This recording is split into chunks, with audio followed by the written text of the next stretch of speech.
ત્રીજી વિચાર પ્રકરણ ગાથા 50.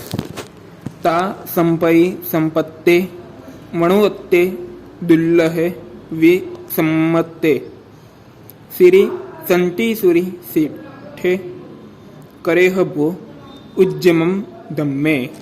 શબ્દાર્થ જાણીએ.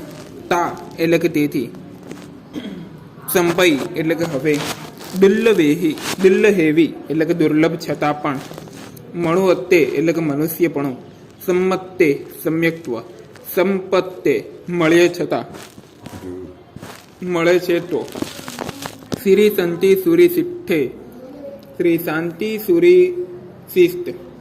શ્રી એટલે કે જ્ઞાનાદિ લક્ષ્મી, શાંતિ એટલે કે ઉપસમયુક્ત, સુરી એટલે કે પૂજ્ય પુરુષોએ, સિઠ્ઠે એટલે કે ઉપદેશેલા અથવા શ્રી શાંતિ સૂર્ય બતાવેલા, ધમ્મે એટલે કે ધર્મમાં, ઉજ્જમમ એટલે કે ઉદ્યમ, કરેહ એટલે કે કરો, ભો એટલે કે હે મનુષ્ય.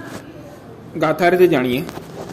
માટે હવે તો દુર્લભ છતાં મનુષ્યપણું અને સમ્યક્ત્વ મળ્યા છે, તો હે ભવ્ય મનુષ્યો, જ્ઞાનાદિ લક્ષ્મી અને શાંતિયુક્ત પૂજ્ય પુરુષોએ તથા શ્રી શાંતિસુરીજી મહારાજે બતાવેલા ધર્મમાં ઉદ્યમ કરો.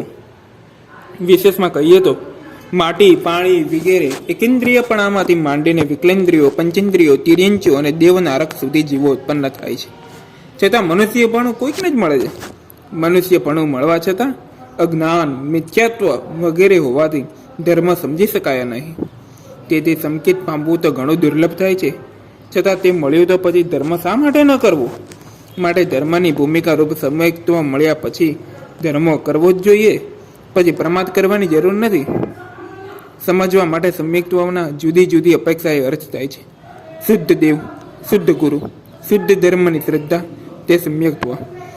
ધર્મ પણ અનેક જાતના દુનિયામાં સંભળાય છે, પણ જે શ્રી જ્ઞાન, દર્શન અને શાંતિ ઉપસમયુક્ત હોય અને સૂરી એટલે કે વિતરાગ એવા પૂજ્યતમ પુરુષોએ સિઠ્ઠે ઉપદેશેલ હોય તે ખરો ધર્મ અને તેમાં ઉદ્યમ કરવો જોઈએ.